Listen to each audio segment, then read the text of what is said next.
Hey, what's up? This is Chosen, and this video is going to be going over some new leaked champions that I want to get you guys a live first reaction to as soon as possible. As you can see, I'm on my Affinity Cup account, and I'm over max energy. It's giving me anxiety. I need to spend my energy, but first things first, I gotta get this video out about these new champions, and I have assembled all of the screenshots from Discord and stuff, people giving them to me, asking me what my thoughts are. I believe the original source for these ones was Stu Gaming. He got them from somewhere, some source, and did a video on it. So I will link to Stu's channel down in the video description. Definitely go support him and check that out. And yeah, let's get into this. So for the first one, we've got RuneKeeper Dazdurk. And remember, for these type of videos, things in this video are subject to change. We don't know exactly if these are Battle Pass champions or future champions and whatnot, but I'm just going to kind of give you the information, let you do with it what you may. But remember, it's not finalized and it is subject to change. But okay, so this is the aesthetic of the epic support dwarf here of RuneKeeper, a void epic. And then we've got the A1, attack one enemy based on defense. We like that. 35% chance of placing a leech for 2 turns. That's very good. Remember, leech got buffed. Leech has kind of been a lot more useful, and it can kind of replace lifesteal, especially in like a clan boss scenario. So that's exciting. An A1 leech based on defense. Then we've got an A2, fill the turn meter of all allies by 25% and place a 50% increase attack buff on all allies on a 3-turn cooldown. That's pretty solid. I like that. The A3 is remove all debuffs from all allies, then heal all allies by 25% of this champion's max HP. We'd like that. Anytime it's this champion instead of theirs, that means you can stack the stat and get a lot more value. Also, place a 15% continuous heal buff for 2 turns on all allies that have a debuff removed. Okay, so on a 4-turn cooldown, that's going to be a lot of sustain for dungeons and certain scenarios, and it's a 4-turn cooldown, because usually if it's cleanse or like block debuffs, you can use it in a clan boss scenario if it's 3 turns, but if it's a 4-turn, you've got to get insane speed on them to have them go on a 4-3 rotation to the clan boss. So lots of potential with RuneKeeper Dazdurk. Looks pretty solid. And then we've got the aura of increased ally attack in all battles by 25%. A pretty decent account progression support for the dwarves. Will be pretty good in faction wars for the dwarves, I think. So, okay, RuneKeeper Dazdurk looks like a pretty solid epic. And for the next one, we've got another void epic. It's going to be Razen's little brother, Nasamok. Okay, but anyway, yeah, it kind of looks like Razen, and pretty cool aesthetic. Base speed of 93 is a little bit low for an epic, but let's see. We probably have some sort of turn meter boosting or something as we get in here. All right, so A1, 25, based on defense again, wow. Has 25% chance of placing a 2.5% poison for 2 turns. Extra hit if target's under poison. Gosh, the weak poison is almost a bad thing when you get into a clan boss scenario, because you only get 10 debuff slots. Taking up a slot of that with a 2.5 poison is not very good, but the extra hit can proc an extra War Master, which is pretty handy. Then we've got the A2, attack all enemies on a 3-turn cooldown with 7 books. That's a lot of books. 50% chance of placing a provoke if target's under poison. Place a counterattack buff on this champion for 2 turns. That's pretty cool. We like counterattack and provoke if under poison. Yeah, that has potential to be pretty strong. And then you place a self counterattack to place more poisons and stuff. So I like the synergy there. That's cool.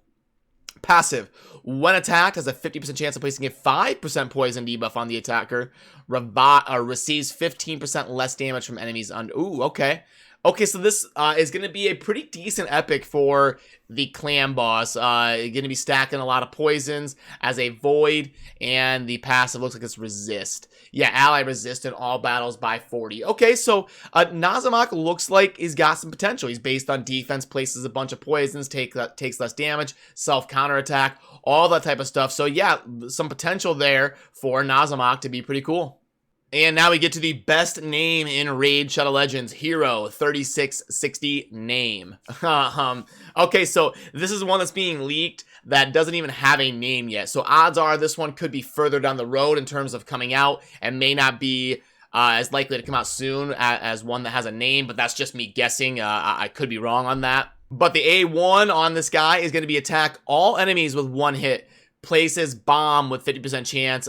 And you notice how when the champions don't have a name and they're not kind of more polished, the wording is a little bit worse on the abilities. They haven't been like I don't know how to describe it. They haven't been like, you know, dot your I's and cross your T's. It's attack all enemies with 1 hit, places bomb with 50% for 3 turns.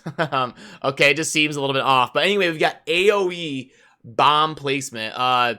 That's pretty cool. It is 3 turns, which is a long time for bombs. And it can be... Bomb characters typically aren't very good in like speed farming setups, but if you have more sustained setups, bombs can be pretty cool, and especially if you get champions that reduce the duration of bombs to make them explode faster, that can make them a lot more viable. But I wonder if this bomb orc will have an ability that does that. The A2, yeah, you see what I mean here with the skill wordings. Places increase attack 2.